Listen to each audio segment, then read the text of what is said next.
All right, folks, welcome to the Taking the Lid Off podcast. Today, I've got with me Pat Fensom, who is one of my former SAR majors. I was a first sergeant under him, and we served together at 3rd Battalion at the Special Warfare Center.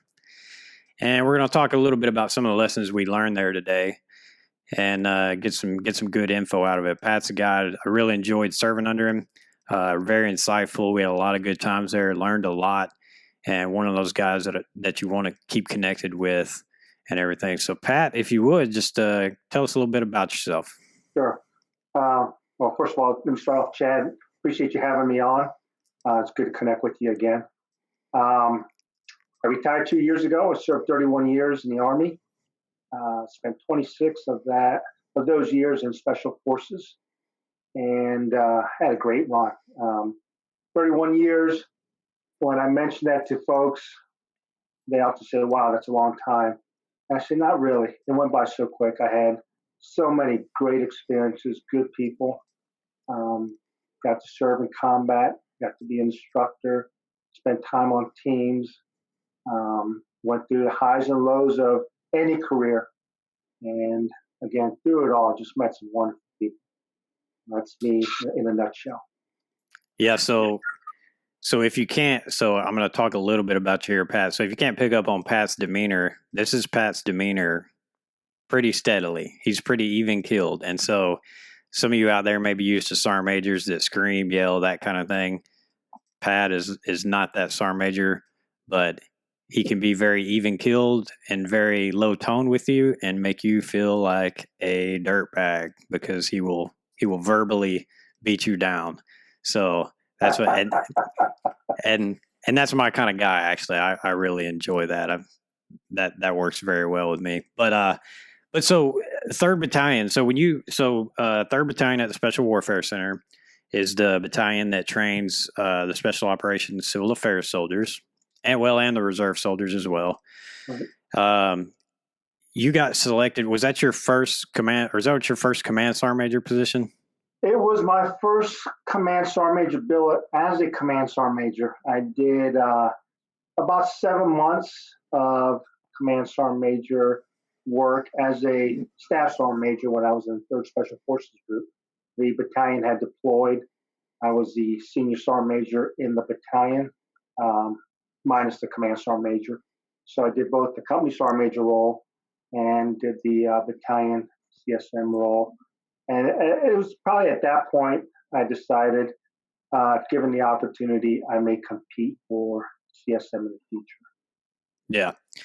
Yeah. So you're a Special Forces guy, long tab, and you're coming to a Civil Affairs battalion. What? And we're not going to hurt any feelings here. You know, you're not going to hurt my feelings, certainly. What was your reaction to that? Were you excited? Were you optimistic, or were you a little apprehensive? So let me caveat that, 2020 now. I left the battalion 2017, served there for 2 years, a little over 2 years, 2015 to 2017. So when I look back, it was the best assignment for me at that time in my life and what was going to come about in my life. But at the moment when I got selected for it, I had finished the PT test that morning. I anticipated being on the list based on some of my previous positions in the report card. I had served as the Command G3 Sergeant Major, and just some indicators that if I threw my name in the hat, I was going to be selected. So I get done with the PT test. I get to my vehicle, and there's a couple of texts and a voicemail. And the voicemail from the deputy director of the unit I was serving with, and he said, "Hey, Pat, congratulations. You've been selected for CSM, and but you're not going to be happy with the battalion. I'm not going to tell you anything further. Come on by the unit." So I made a beeline back because, obviously my curiosity is going on. And I get back, and he shakes my hand. He says, "Congratulations." I said, "Hey, sir, where am I going?" He goes, "3rd Battalion." I'm like, "What the heck's 3rd Battalion?"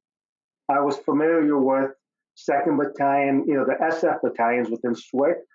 But to be honest with you, all the SWIC assignments were ranked and stacked at the bottom of my list.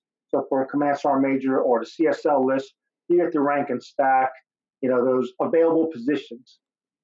I wanted to go back to operational battalion. I wanted another chance to go to combat. And I wanted nothing to do with SWIC at that time. Nothing against SWIC. I had served my time as SWIC. In fact, after my previous tour at SWIC, I had taken off the patches and crest and I threw it in the trash can because I had no intentions of coming back.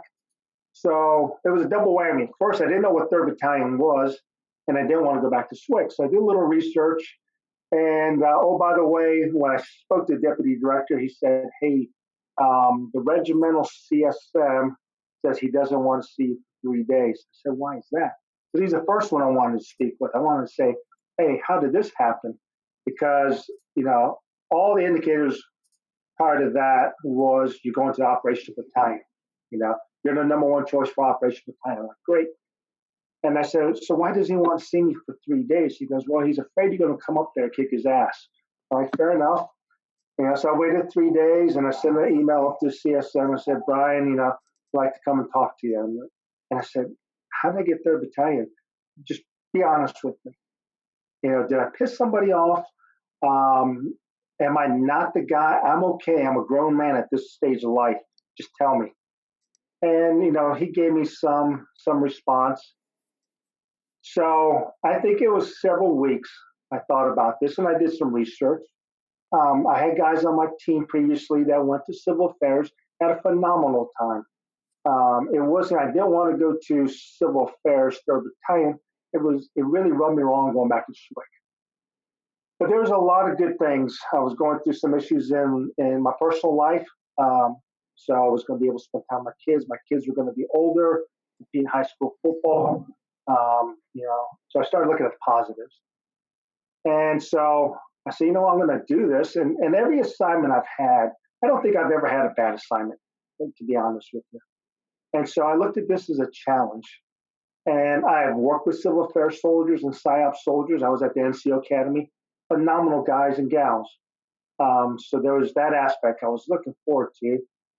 Yet I had to deal with my ego, some of my expectations, and computing what was taking place in my head.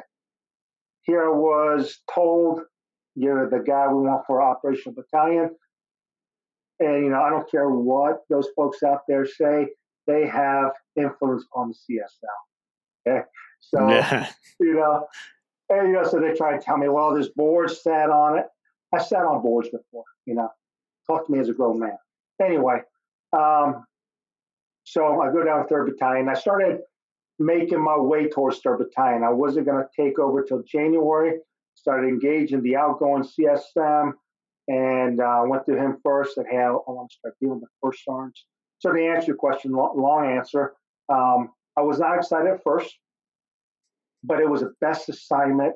And I will say that, sitting here in 2020, looking back, that assignment, the guys and gals I got to work with, the challenge for me set me up for success as I transitioned and really opened my mind. I had to apply leadership.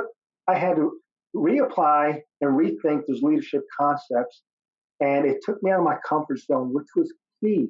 I preached that for so long.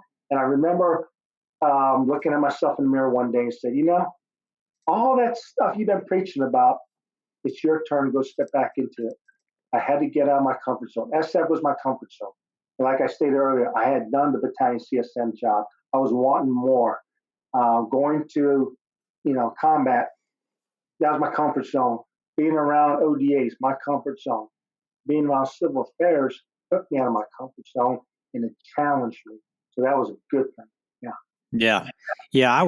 I wouldn't blame anybody in your position for being a little apprehensive towards coming over. It's different, and you're thinking, oh yeah. And plus, there's just the aspect of if I had come through the Q course and I'm an SF guy, well, yeah, I'd want to go be a sergeant major in charge of SF training, which makes total sense. But it's funny you say that it's one of your best assignments because I believe it was one of my best assignments too, by far, really. I learned so much there. And then I also had a lot of leadership challenges there as well. So I think that's a good lesson, though. You can be apprehensive. So it's as you're saying that, I'm thinking, I was the first sergeant of Delta Company and in charge of the reserve officers training. And when Rob, prior to you, told me that I was going to be doing that, it was probably very similar because here I was an active duty special operations guy. And now I'm going to go train these reserve officers. Yeah, it probably we probably had a lot of the same feelings there. And once I got into it, luckily I worked with some really good guys, and that helped. But yeah, so that was part of my experience too in Third Battalion was having to adapt to that and everything. And it's good to hear you say that because I figured that's where you were going to go with it. It turned out to be great and took you out of your comfort zone.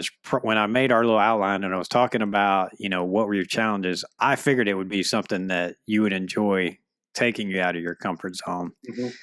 Mm-hmm. Picture this, here I'm coming in as a CSM. The CSM is the Senior Enlisted Advisor for the Commander.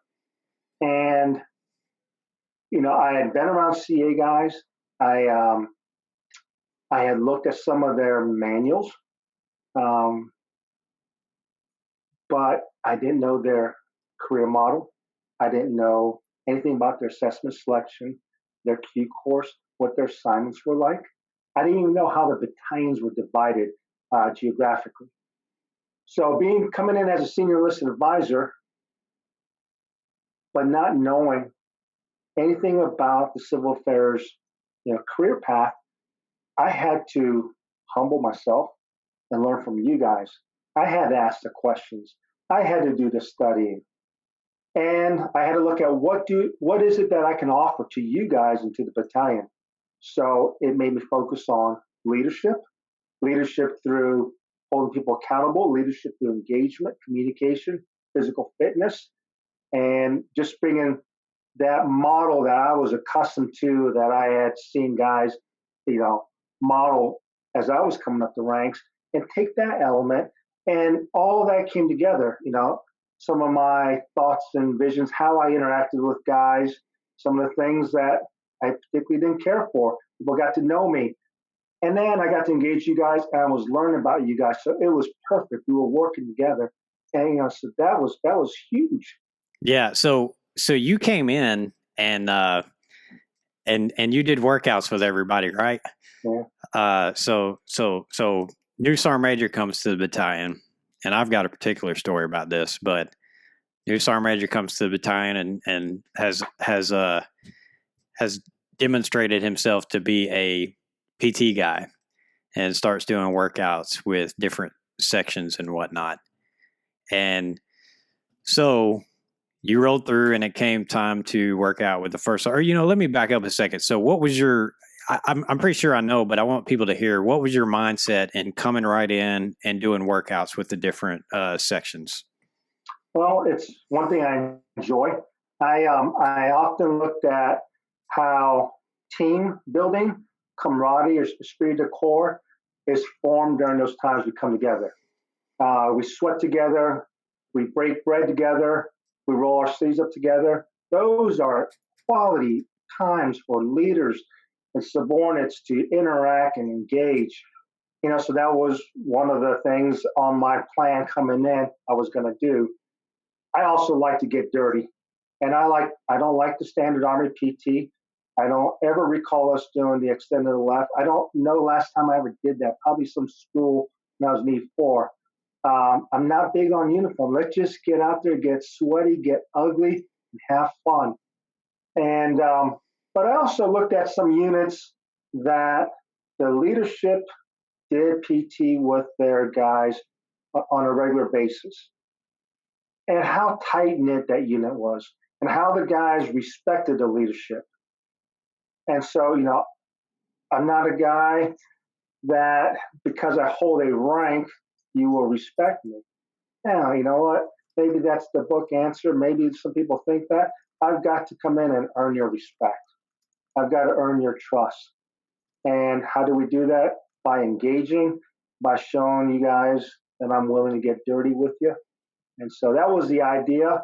And then there was some things I saw during my in briefs and during the first couple months that indicated to me, you know what, I want this understanding, whether you're a staff member, whether you're a line company, that listen, we have a standard to uphold, and it doesn't matter if you're out there at the in the field or you're back here supporting the guys out in the field. There is a standard. There's an Army standard. I don't like the Army standard. 60% is the lowest standard probably in any kind of organization. So I wanted to set up front that, hey, I want to see 85, 90 percentile to be our constant, and trying to peak to that 100 percentile. So that doesn't happen overnight. So that was the idea behind all the PT. I like the challenges and all that. Yeah. And that's spot on with team building and whatnot. And I'll say what you didn't say. You showed up to the battalion and you saw some fat bodies. So that's where you were going with a little bit of that, I think. But yeah, and it was great. But so the story that I have about that, and I don't know if you remember this or not, but I was a first sergeant, and you had a workout set up with the first sergeants, and I think it was like a Wednesday or Thursday, and that Monday I broke my big right toe, and it was pretty nasty, and I had pus and everything. I mean, it was bloody. I mean, it was pretty nasty. Well, I've got like 2 days until I've got this workout with my brand new command sergeant major. And there's no way that I'm missing this workout. There's no way that I'm showing up as a first sergeant in front of my new sergeant major and saying, yeah, I broke my big toe, sergeant major, I can't work out. Like, in the way I was raised and my mindset, I can't do that. So I go out there and I do this workout, which was not an unfamiliar workout to me. Flipping tires, we flipped some tires, we tossed some kettlebells around. It's a little embarrassing to say, but a kettlebell is actually how I broke my toe. But anyway, we go out there flipping tires, and we probably flipped those tires 300 times, I think. And I've got a broken right big toe. So to push off with that foot, trying to lift these tires, it was brutal. It was freaking brutal. But there was no way, there was zero chance that I was going, sergeant major, my toe's broke, I can't. Right. That just doesn't work for me. So yeah, it probably wouldn't have worked for me either. Yeah, I was like, no, no, there's no way. Now, if I break a toe now, I'm sitting down. It's all right, but I'm retired, so I'm with you. But yeah, so you got there, you came in, you did that. So we had, what I want to kind of get into next is so remind me too, who was the battalion commander when you arrived? Or you don't have to say that, you can do first name. It was Paul. Yeah, okay. Paul was there. And okay. He was on his way out, and then Kurt came in. Yeah. Okay, yeah, I wasn't sure if I couldn't remember if Kurt was there already or not. But so you came in, so for the listener, Pat came in at a time when things were a little tumultuous in 3rd Battalion. We had some extremely weak leadership on its way out. I'll just say that. And we had a lot of promise coming in with new leadership at the command level. So there were some things going on that were a bit challenging. We had some cadre that weren't quite up to standard, I would say, or not the standard we wanted anyway. So you came in and you had to set a culture and all. I mean, I'm sure you identified quickly what some of the issues were. So let's kind of talk through that. How, when you came in and let's kind of fast forward to now, you see what some of your issues are that you're going to have to address. Can you get into that for us, and we'll kind of talk through that? Yeah. Yeah. So whenever you go into an organization, at least what I've been taught, you do some assessments. It's easy to get feedback from people coming in, especially in the Army. They, even if you're going overseas, you're going to this unit, they got these issues. People are quick to point out issues. And, while you hear that stuff, you really can't make a decision off of that. You don't have personal involvement. You don't have personal situational awareness. And, so thankfully, as I transitioned Rob showed me or shared with me a lot of the positives and some of the things had he continued in that position, he would like to see change. And so, I take notes. And of course, I have my style. And what I did with you guys with the first sergeants is 2 months before I took over, because we had Christmas in between, I got to sit down with you guys and just get your in brief. And one of the things, I don't know if you recall, I went through the CSM, outgoing CSM. I said, hey, this is what I want to do. And if any of the first sergeants come and ask you for any format or anything, if you will, just have them contact me. Because I gave very vague instructions, and it was designed that way. I want to in brief. I want to know your personal strength. I want to know what some of your current initiatives are and what are your issues. And, I didn't say I wanted PowerPoint. It needed to be this kind of shell. I don't like that. And I wanted to see what you guys were about. And the reason I did that is, again, going back to the earlier story, once I got selected, I looked at it as if I am engaging the cadre down on the podium, there's probably a couple levels between my position and that cadre that I'm jumping. So in essence, I'm micromanaging, or it could be perceived that way. So I looked at my lines of effort. And as the non-commissioned officer, I was going to invest in you guys, support you guys, get to know you guys, challenge you guys, and work through you, because you guys are hired to lead the instructors. So that was going to be my primary effort, is the first sergeant. So I come in and I look at some of the situation, and I started getting a picture of what some of the challenges may be. I looked at how often cadre were doing PT with students. That was one of the things that stuck out to me. It was important for me that cadre model, what excellence is, what the standard is, and whether in classroom or on the PT field. And I got some excuses, but I'm not a big fan of excuses, because that's something you guard. As an instructor, when I was sergeant first class, I guarded my time with my students. I owned the students. The sergeant major or the first sergeant didn't own those students. I'm the cadre. I own the students, was my mindset. So, and obviously when, we're visual creatures. When I see a guy and it's not possible for him to see the tip of his toes because he's got a gut between, his eyeballs and his toes, I have issue with that, because that's not professional. Now, I'll make some caveats on that. There's a lot of guys and gals that have been injured, Absolutely. And they're in the process of recovery. And so if the first sergeant could articulate that, hey, I'm going to give a lot of grace on that. In fact, I'm going to put some energy in helping you get to recovery. But when I see laziness as a professional soldier, as a special operations soldier, that really got under my skin. Because, how we look, how we present ourselves is very important. So, I saw some of that. But the biggest thing I saw, Chad, was the 3rd Battalion was unique compared to other SWIC courses. A lot of the companies fed into each other. Some of the other battalions, SFAS, for example, may feed into the Q course, but they weren't connected as much as they are now. We were very connected between HHD, going to the different companies, going out to the field companies, and there needed to be unity of effort. And I saw disunity in some of the leadership realm. And so I had a problem with that. The old adage, you're only fast as your slowest person, but we had a company that was, and some individuals, not an entire company. We had some individuals that were going really slow intentionally. And they were going 180 from the battalion commander's guidance and directive. And they would say one thing in front of the commander, and I would be in there, and they're doing 180.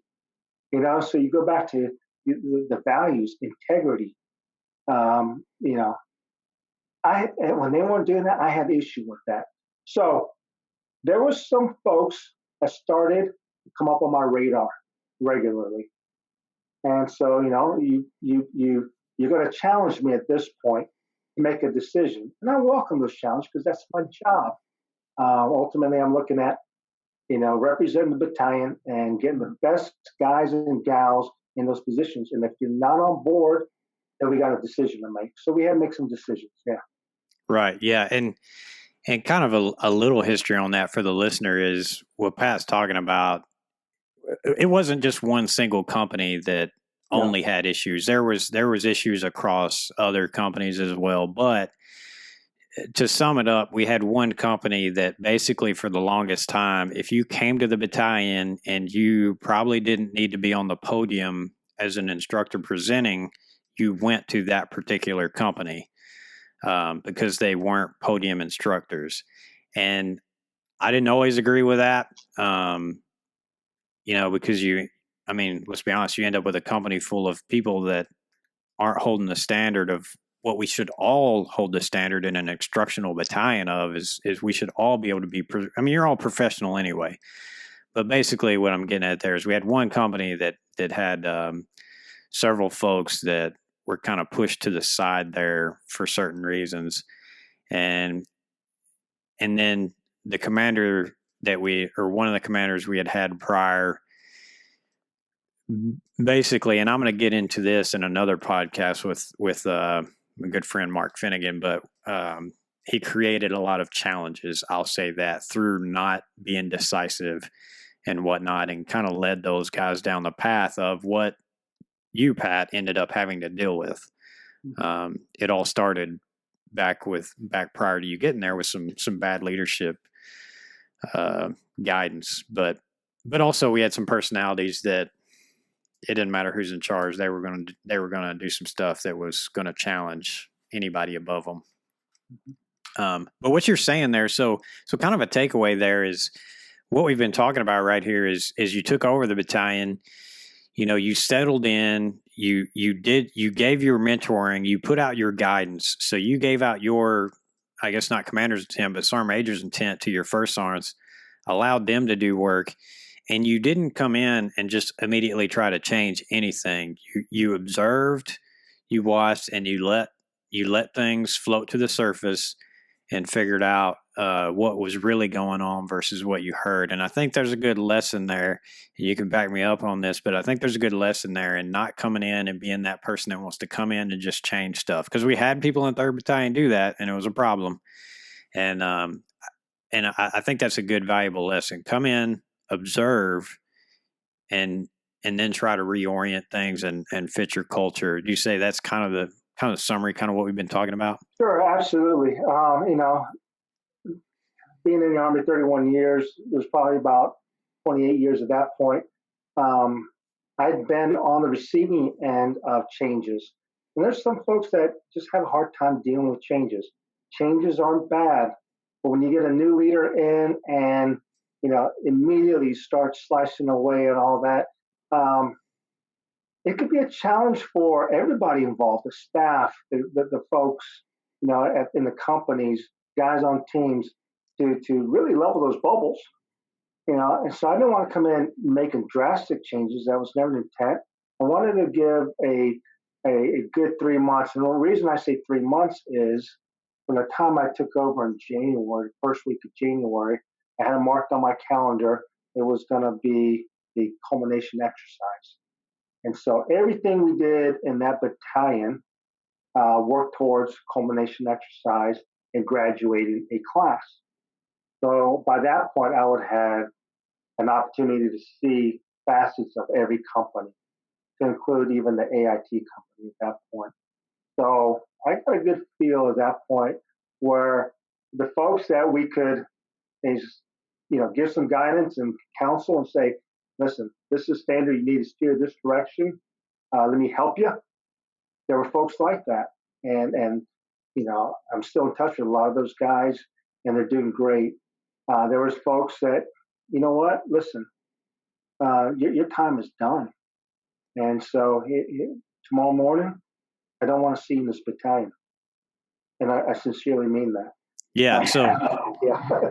So let's talk about that. So the night at the tent is what I'm going to call it, and shall henceforth be known as the night in the tent. but so that was the end of the culmination exercise. So you had seen a whole cycle of what the battalion does, like you said, and I guess it was last night out there at Camp McCall in the field, so to speak, at the culmination exercise, and you called specific cadre to a tent to have them come in with their leadership, one at a time, and give them a bit of counseling. Yeah. And some of them you told to not come back. So I kind of wanted to get your thought process on that. With the doing that night and everything, was it where you had everything had come to a head and you were just like, I got to do this, like I got to sit down and talk to people, or did you plan that? What was your thought process behind that? The reason I did it that night, best I recall, after we have that last night out in the field, you have that week of getting ready for graduation. Every company goes different direction. Cadre that can take leave, go on leave. That was at one time everybody was going to be there. Also, some of the things I observed in the field just gnawed at me so bad. And I sat on it for good, probably 24, 48 hours, gnawed on me so bad. And I spoke it over with the battalion commander at that point and said, hey, this is what I observed, and I have issue with it. This is not what right looks like. It's nowhere even close to what right looks like. I'm going to make some changes. And there is the aspect of, listen, when you're in charge, sometimes you try to pick the right moment to send a message. So even though I was going to relieve a guy that night, I wanted the rest of the cadre to understand, I mean business. There's a standard. It's not hard to achieve. Just do your job, do it well, continue growing. I'm going to give you that opportunity to grow, be professional. But when I say I will relieve a guy, I will. And I wanted that to echo. So it was all kind of, this is the right time to do it. So that's what I did. And that's why I did it that night. Keep in mind, that night at the tent, there was also some cadre that were doing phenomenal. And I had some Sergeant Major coins. I called them in as well because I didn't want everybody, because, when you start getting called by the commander or the Sergeant Major, people start wondering what's going on. And so, there were some guys that did some phenomenal things. And so I gave them a Sergeant Major coin at that moment. And I said, hey, thank you very much. I learned something from you. And I appreciate your professionalism. It means a lot. Continue doing the good work you're doing. So we had a mixture of that. And I wanted the leadership to see that coming from me, that, I'm taking the time to go around and spot assess. And I see these things and I call them out, positive or negative. So, yeah. Yeah. And it was a little bit of psychological warfare, I think, because you were giving positives and negatives to different guys depending on who came in. And so guys didn't know as they went into the tent whether it was going to be good or bad. So and I as a first sergeant, I didn't even know. I mean, I had a good idea once I started seeing some people. And if I remember correctly, there was at least one instructor that you fired even prior to the ending of the culmination exercise, if I remember right. Is that right? Give me a first name. Jeff. That was that night. Jeff was that night. Was it that night? Okay, I thought it was prior, but I remember you having an encounter with him and then bouncing it off me back at the battalion. We were both back at Bragg for something, and you bouncing it off me, and I was like, yeah. And so anyway, I don't want to get too deep into it, but nobody was particularly sad when that person left. But no, and we had to do that to a couple people. But I grew up in a culture, Chad, where I remember my first PT test, and 7th Special Forces Group. E5, coming out of Q course, and scored 298, and I thought I was doing pretty good. And I had a sergeant first class. I wasn't even in the leadership position, but administered the PT test to the new guys, showed up, and just ripped into us. And he looked at me, you think you're hot because you got 298? Listen, the minimal standard here is 300. The guys that are on the teams down there, they're exceeding 300. And nobody here scored a 300. And, he ripped into us. And I realized, okay, I felt like I was in big leagues, And so every assignment, with you guys, I wanted the guys to, understand they're in the big leagues. This is important business. We are preparing young men and women to go in combat. We're developing our cadre to go back to the force and be effective leaders. I take that seriously. And so part of owning that is saying, listen, this half-assed stuff ain't going to work here. Not going to work here. Will not allow it. Take that somewhere else. Yeah, and that was great because that was kind of the standard we had. Look, when I got to 3rd Battalion as an instructor, so I was an instructor for a year, chief instructor for a year, and the first sergeant there for 2 years. And when I got there, I worked with some guys that were phenomenal. And so we're talking about some challenges and things, but I want the listener to understand, man, we're talking about some of the best Americans this country has to offer to work there. And when I got to 3rd Battalion, that was one of the first times in the Army that I felt like I had to sprint to keep up because I was working around some phenomenal dudes. And I absolutely loved that environment because it pushed me, it made me better. I had to try harder, not to prove myself or anything, but just to contribute, because you don't for me, my motivation was always I wanted to be towards the front of the pack. You know what I mean? Just because I wanted to contribute and be a beneficial part of the team. And it was such a great time. And we worked our butts off there. I'll say that too. Yes, you guys did. And part of that, Chad, is I looked at my responsibility. I owed it to the guys that wanted to be there, that were performing, that wanted to be part of something great, to cut the fat off, And so if the guys weren't policing up themselves and saying, hey, like what you just explained, I wanted to rise to this standard, or I'm going to continue pushing myself. If the guys didn't care, then we're going to cut off that fat.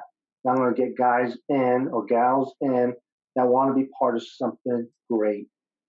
Right. And that's so crucial. I think that's a great leadership lesson that businesses or whoever or folks that are listening that are still in the military can take away. You are, by trimming the fat, like you said, you're doing your people a service. You're getting rid of dead weight is essentially what it is, because that stuff drags you down, whether you know it or not. It's easy. The easy road is to be like, well, yeah, he just kind of sucks or she sucks, whatever. And to not deal with it, right? To just kind of look the other way, oh, well, that's a leadership challenge. Yeah, but there comes a point where you got to cut sling load, and you're going to help your guys, your organization perform better because now they don't have to deal with, and it gives them, the other thing it does is it gives them incentive to work hard, right? Right. Because now well, crap, I might be on the chopping block if I don't push myself. So, it's very beneficial. I don't want the listeners to think that everybody that, had an issue that they got the walking paper, because that certainly wasn't the case. We learned from our mistakes. I made more mistakes probably than anybody in the battalion. So it's what kind of mistakes and your attitude toward those mistakes and your willingness to bounce back. And if there was no willingness to improve, then guess what? You probably fat that we need to trim. But there's plenty of guys that we brought in and said, hey, listen, you need to up your game. And then on the flip side of that is the process we brought in to select cadre. my battalion was not going to be anybody that the operational force didn't want go to 3rd Battalion and be instructor. No, I want the best. I want guys and gals that have showed a consistency to doing really good, doing excellent. And we could bring them in there, pair with, other cadre members, other leadership, good officers, good NCOs, and spit them back out to the force after they're done as cadres, even better than when they got here. That was my vision. So, we implemented a process of bringing folks in, and I had to get y'all's buy-in, and you guys had a huge vote. So it wasn't just myself as a CSM looking at packets and saying, yep, come on in. No, packets came to me. I pushed it out to you guys. You guys had a vote. We would have a board sit down, and I like that process because we all own that process, So right, yeah. Yeah, and the Civil Affairs Brigade played a large part in that too. I know when I was getting ready to leave the unit I was in, and I saw the brigade sergeant major at the time, Tom Wall, and he said, "Hey, you ready to make a move?" And I said, "Yeah, sure." I said, "I'd like to go be a team sergeant again." To which he replied, "Yeah, you're done being a team sergeant." He's like, "Your experience level is past that." So he asked me to go be an instructor, and I was kind of waffling about it because I was like, "Well, I want to go back and go down range, and he more or less told me, "Well, look, I'm trying to send my top 5% of people to be instructors," and it gave me that old guilt trip of you're the top 5%. So I was like, "Oh, got the heartstrings." So I guess I'm going to be an instructor, and I'm glad he did because, like I said, it's one of my best assignments ever. As far as learning, I probably learned more in that assignment than I have any other assignment ever. We just had phenomenal people. Yeah, Tom. Yeah, Tom was great, and he kind of started setting that standard. It kind of dropped off a bit, but when I was chief instructor in Bravo Company, we created a instructor development model that basically allowed us to fire people more or less because they had to go through this model and they had to complete certain tasks and whatnot, and then teach classes in front of us, and it allowed us to get rid of a couple of people, which actually I don't know if that was good for you or not because they ended up being closer to you than they were us, but we in our company, in Bravo Company at the time when I was there, we were executing the vision that you then came in with basically the same vision, which is really just having a high standard and executed it at the battalion level. Mm-hmm. So for us, it was perfect. Getting you in there was amazing because it took what we were trying to do in one company. Not that the other companies were, had anything wrong with them necessarily, but it took what we were doing there and brought it to the whole battalion level. So, and again, though, gosh, we had some amazing people. We were blessed to have some really good folks there. And I know I benefited from that. I know you benefited from that. And that can make all the difference, that culture piece. And you talked a lot about culture. I know that was a big thing with you and setting that culture. And if you could describe the culture that you wanted, just sum that up. Like what was the culture that you wanted? Well, let me start that off with a quote idea. Bill Walsh, who was the legendary coach for the San Francisco 49ers, late 70s into early 80s. He had a quote that stuck in my head, and I can't say verbatim. I'll paraphrase it. He said, winners do things that winners do before they become winners. It's not an afterthought. And champions do champion stuff before they become champions. They have a standard of excellence. And, so that culture, I wanted the civil affairs, a regiment under special operations or Army special operations, to understand there's a vital role. And they don't have to compare themselves to the PSYOPs or the SF brethren, though they do, and so do the other regiments. but they have a specific mission. They have a piece. And our standard of excellence should be higher. We're special operators. Yeah. Just because I'm an SF guy, okay, that doesn't mean I'm a better special operator. I just have a different niche. You guys, as civil affairs folks, have a different niche. We work together, okay? So that culture, I wanted a culture of, learning. I wanted a culture of professionalism. I wanted the idea that as non-commissioned officers, you know what? I don't point the finger somewhere else. Another NCO failed me. The commander failed me. No, those are excuses. You're a non-commissioned officer. At the end of the day, all I really need is a non-commissioned officer on the field, on the podium, is my belief. And so I wanted that initiative and that professionalism. I wanted passion, passion of leading, passion of instructing, and it starts with us. And it started with me. I had to ask myself, what is my passion? How am I growing? How am I developing? How am I demonstrating being a professional? And so as we both challenge each other, myself to the first sergeant to me, commander to me to the commander, and having that kind of culture, man, you're going to move up. You're going to move up. Absolutely. And, so that's what I believe in. That was going through my mind. Yeah, pushing the standard and man, it was just sitting here talking about it.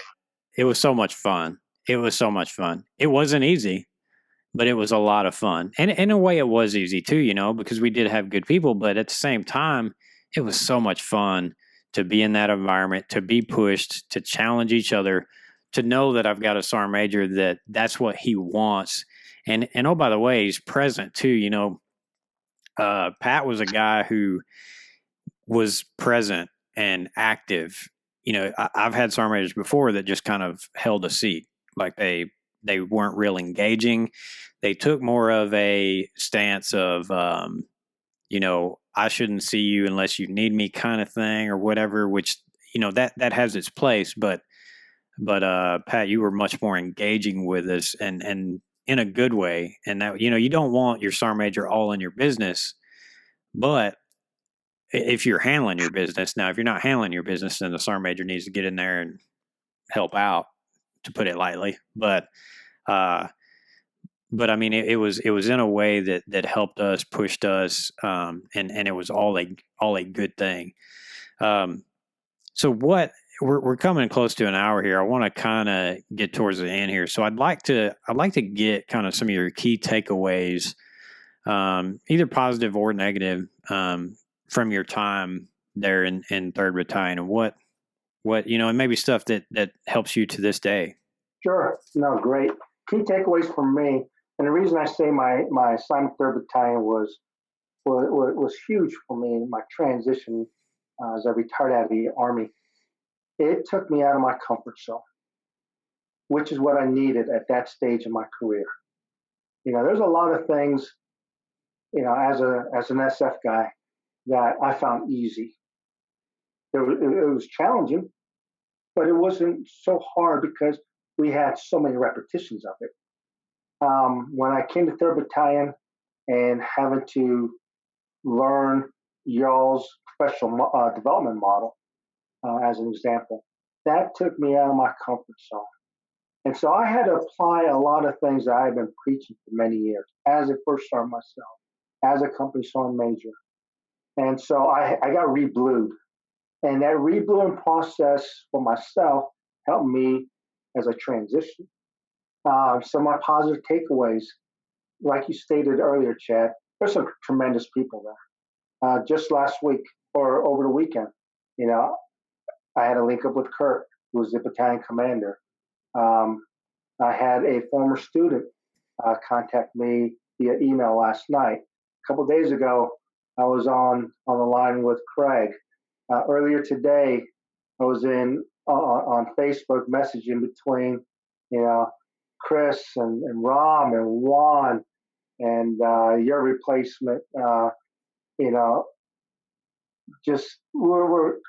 so a lot of the relationships that was developed was a huge takeaway for me.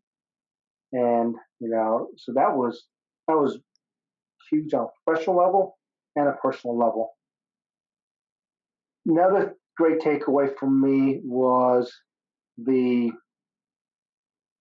so now I'm a full-time student going through a grad program in performance psychology. I was having to apply a lot of those tools myself in the leadership realm. So I got a lot of repetitions on that. When I think about some of the negative things, you always look back and say, if I had more time, I wish I could have. If I was to do this again, I would have done X, Y, and Z. Something that was near and dear to my heart was getting an advanced course. We had a model for a advanced skills course for the civil affairs soldier. Thought it was very needed, and it was the right type of course. And we had the guys that teach it, and the fact that the branch, the proponency killed it, and the way they went about killing it, it was politics at the ugliest, is how I describe it. I was disappointed because I was very confident we were going to get that, and you guys and gals deserve that. But again, going back to the relationship, I was on the text with the next brigade CSM of the 95th. He and I were exchanging several texts yesterday talking about a course I came upon and saying, hey, are you sending your guys to this course? And then we started talking about professional development. He served under me at 3rd Battalion. And so, we had this constant engagement. And so that's a huge positive. But I wish we had accomplished that one course. That was one thing I look back. I wish I had gotten to know some of the cadre better. You're spread thin, and then you have to deal with some of the challenges. Certainly had some challenges outside of the cadre stuff we talked about earlier. Some of the 15-6s, and for those civilian folks, that's an investigation of that the Army conducts, and we have several involving students. We had one that really was pointed at Kurt and myself. That was all false, and so I had to deal with that. So when I think of some of the negative things, that's probably one of the ones that sticks out. But then I look at the fact that Kurt and I were able to continue doing the right things leadership-wise, because there's a lot of folks that didn't know that was going on or taking place at that time, but it was sucking the life out of Kurt and myself. Yeah. It was. I remember some of that. Yeah, I don't mind being held accountable. Something I failed to do, or if I did something unethical, immoral, hold me accountable. Okay, hold me in front of the carpet, hold me accountable. But if it's a lie, it's a false allegation, and you're gonna, that just really got under not just myself, Kurt. It really bothered Kurt, and I hated it for Kurt because at that point I knew I was going to retire. So, my future in the Army was not going to be affected that much. Maybe if they had found something, which I knew they weren't because it was all lies, but even with those false allegations, it could have affected Kurt's future promotion, which there was a little glitch in the radar when he got picked up for colonel, but he was able to, show the findings and he's still getting promoted to colonel. But it's that unnecessary stuff, Yeah. So kind of for the listener too. So, and Pat, you did, not that, I was one of your first sergeants, but you did a phenomenal job for me as a sergeant major and for the battalion. And so for the listener to understand, like, not only are you being the command sergeant major and trying to take care of the first sergeants, the companies, the training, personnel issues, you had people that were maybe doing some things that weren't in the best interest of the battalion and had to deal with those issues. the investigations that take place. You've got students. We've got hundreds of students that we're dealing with at a time that are also doing things that you have to deal with, either good or bad, and mostly bad. It just is what it is. You know, your time gets taken up by those folks mostly, right? But then, too, we also have the proponent, and we didn't even get into this, and this could probably be a whole show by itself, but we also have the proponent, which basically is the people who develop our curriculum and those kinds of things. And like you were saying, we're trying to develop an advanced course. I worked hard on that advanced course. I worked on an advanced negotiations course. I tried to come up with a plan for that, and they didn't care about it. Which was one of the things that the group commander at the time had said he wanted to see some plans for. And I was on, you know, but anyway, so we had challenge after challenge. And that's actually, you know, I loved working for you, Pat. That's no secret. And at one point you had asked, of course, you helped me get my job. I knew I was retiring. I had 2 years left in the Army when I was done with my first sergeant time. And I knew I was retiring. And you helped me get the job that I ended up finishing out with, which was great, and I'm grateful for. But at one point, you'd asked me would I just stay in the battalion for my last 2 years and work in ops or something like that, I think. And man, I wanted to just because I wanted to continue working for you. But the challenges that I had over 4 years there, I needed a break. And oh my gosh, and I know. I'm sure you felt the same way on your way out. Some of those issues we had to deal with at the proponent level, the politics. Yeah, I had a wonderful time. Great people, learned so much, but man, did we deal with some challenges as well above us. So, say all that to say, not an easy job at all. Not people think, oh yeah, I'm going to go to the schoolhouse, be an instructor, and chill out. Oh, yeah, we were far from chilling out, I think, but we had a good time. Oh, certainly had a great time. And, you know, even with those battles with proponency, and there was one occasion Kurt and I just literally got ambushed, and it was wrong. It was unprofessional. And we literally got ambushed. In a nutshell, without going into details, we were sent an email, hey, we want you guys to take part in this think tank. We're going to toss some ideas. When we showed up, they had already made a decision. It was to lower a standard to 60 percentile in a particular event. I was dead against it. Kurt was dead against it. The force did not want that. In fact, we had emails from both active components at that time, what their expectations were. Yeah, it was those kinds of battles I don't miss. I enjoyed it at the time because I felt like that was my responsibility, so you guys didn't have to deal with it. Even though you dealt with effects of it, that was Kurt's battle and my battle to deal with so that you guys could do your job. I enjoyed doing that for you guys. I don't miss the weight that it carried, the frustration, the anger at times because people were dirty.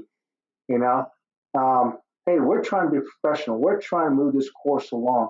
We're trying to develop the best capable special operations civil affairs soldier. So when they got to the operational force, they were effective.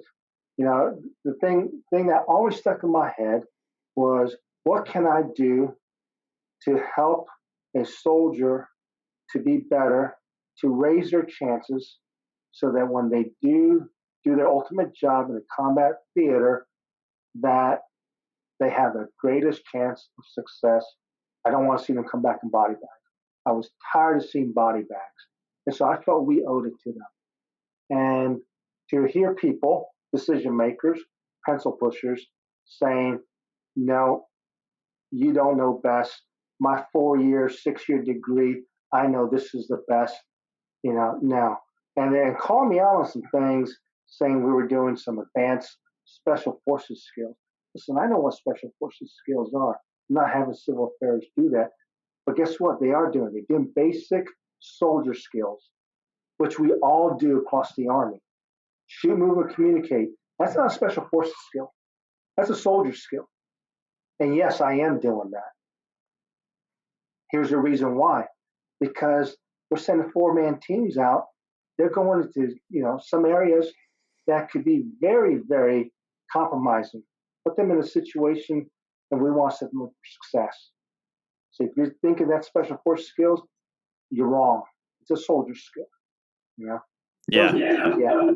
I didn't mean to get you fired up there. but you're absolutely right, man.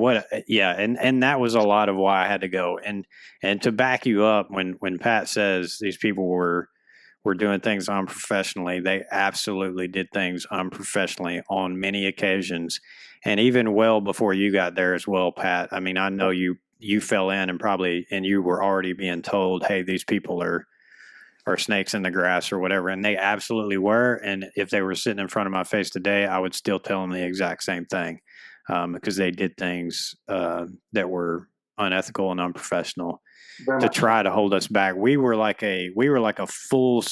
told, number one, we were told by the commanding general of SWCC to improve our course and then to develop some advanced courses. And we were a full steam ahead battleship, and they were just a big anchor. And that was all there was to it. Because if you had let us go, I mean, we improved the thing amazingly during my time there, but also it was not without the challenge of being held back, and not in a good way. I understand you need some checks and balances on, the operators want to, you want to make everything, you want to get all the training in and everything, and you need to understand budgets and lesson plan restrictions and all that kind of stuff. But this was beyond that. This was well beyond that. So anyway, but all right, Pat. Well, we've gone on here pretty good, and I appreciate your time. I want to pose one last question to you, and I didn't prep you with this on purpose, but I want to ask you to, in just a short definition, could you define leadership? Short definition, huh? I was asked that question when I went to Sergeant Major's Academy to do leadership philosophy.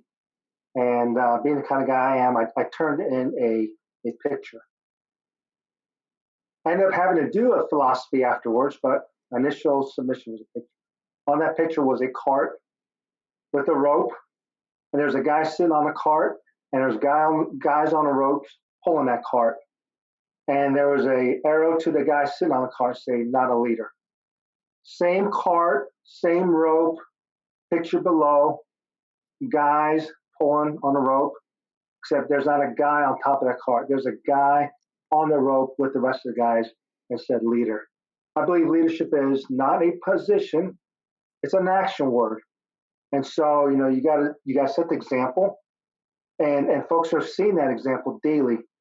And the Army method is, provide purpose, motivation, drive, all that stuff. And yeah, I get all that. But at the end of the day, it's the example you're setting. It's the vision. It's the support. It's the, coming together as a team. And sometimes, as a command sergeant major, I followed you. And that's leadership too, in the form of fellowship, because you're the lead of your company. For me to come in and say, Chad, I'm going to take over, or imply that's micromanagement.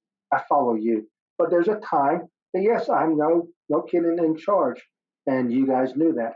So it's an action. So it's not easy for me to put it into a paragraph or short sentence. I rather describe it. It is action. It's action oriented.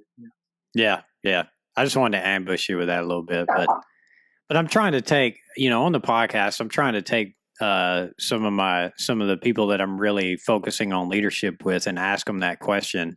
And in my mind, I'm going to compile this later on, and it's going to be something to look back at and see what everybody's thoughts are. You can break leadership down so many different ways, and I believe too you can separate the terms leaders and leadership. You got a lot of leaders, but they don't always give leadership. Right. So, it's a very the definition, and then how people think about it is such a broad thing, and to capture it is tough. And so that's why I asked the question of people that I know that are going to give me a good articulate answer. And that was great. But so, Pat, we're going to wrap this up for now. We're going to come back on and talk again. I'm going to commit you now to coming back on and talking with me. But we need to talk about your transition, because you've had an interesting transition piece as you retired. And I mean, and we've got there's other things we could talk about as well. I'm sure if you're up for it, you know, there's more there's little micro lessons within the bigger lesson we learned of the time we spent there at 3rd Battalion as well. So, and then just in general in the time in the Army. So I appreciate your time. Absolutely. Thank you for your time. Is there is there an avenue by which people can get a hold of you if they want to? I'm open to folks sending me email. It's pretty simple, patfensom@gmail.com. I can send that to you later. I have a blog that's tied into some of the recent developmental work I've been doing on myself. I'm a full-time grad student, 2 classes away from completing that. And so I did a blog to capture some of my final project. And I'm going to continue that blog on aspects of leadership, aspects of performance psychology or excellence in performance. And so that blog, and again, I'll send that to you. It's White Belt Journey. Yeah, I've been following that, man, and it's great stuff. And that's exactly why I want to have you come back on so we can talk about that, because I think it's great. Yeah. So, Chad, I'll send all that to you. But, okay. Yeah, appreciate your time, man. All right, Pat. Well, I appreciate it, and take care of yourself. We'll be in touch. Yep. Thank you, Chad. Take care.